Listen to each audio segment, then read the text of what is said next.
এখন বাড়িতে বসেই আপনার আধার কার্ডে মোবাইল নাম্বার লিঙ্ক করতে পারবেন, আধার সেন্টার যেতে হবে না, সেটাই দেখাবো। আপনার মোবাইলে প্লে স্টোরে গিয়ে আধার টাইপ করুন। উপরে যে অ্যাপসটি দেখাচ্ছে আধার, সেটা ইনস্টল করুন। ইনস্টল হয়ে যাওয়ার পর এডিট করা শিখিনি, এডিটগুলো শিখতে হবে। ওপেন বাটনে ক্লিক করুন।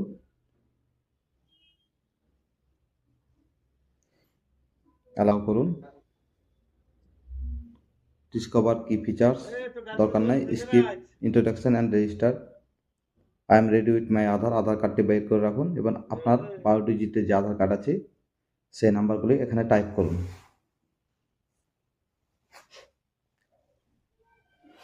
আমি আমার আধার কার্ড নাম্বারগুলি টাইপ করে দিলাম, কন্টিনিউ করলাম। এগ্রি বটমে ক্লিক করুন এবং প্রসেস করুন। আপনার যে সিমে লিঙ্ক করতে চাইছেন সেই সিমটি ক্লিক করুন,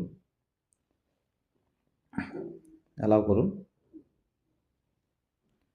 এবার আপনার মোবাইলে ওটিপি ঢুকবে, কন্টিনিউ ফেস অথেন্টিকেশন।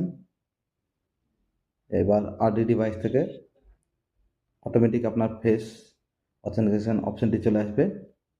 আপনার চোখগুলি ব্লিঙ্ক করতে হবে,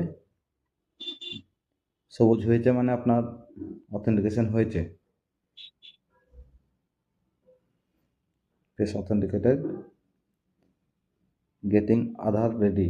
এবার এখানে আপনি 6 ডিজিটের পিন দিন, যেটা আপনার মনে থাকবে, কারণ পরবর্তীতে এই 6 ডিজিটের পিনটি আপনাকে বারবার ইউজ করতে হবে। স্কিপ গাইড করে আপনি বেরিয়ে যান। এবার যে কোনো আপনার আধার কার্ডটি এখানে আপনি স্ক্যান করতে পারবেন। স্ক্যান কোয়ারে গিয়ে আপনার আধার কার্ডটি স্ক্যান করুন, দেখুন আপনার ডিটেলস তো করবে। এটা যদিও এই ভিডিওর অংশ না, তবু আপনাকে দেখিয়ে দিলাম। এবার আপনারা স্ক্যান করার সাথে সাথে আপনার আধার ডিটেলস কিন্তু এখানে শো করবে। দরকার নাই, আপনি স্ক্রিনটাকে উপরের দিকে টানুন। এখানে প্রাইভেসি অ্যান্ড সিকিউরিটি বলে একটা অপশন পাবেন, মাই আধার আপডেট, ওখানে ক্লিক করুন। ক্লিক করার পর দেখুন এখানে 4টি অপশান আছে। মোবাইল নাম্বার আপডেট, এটা ক্লিক করুন।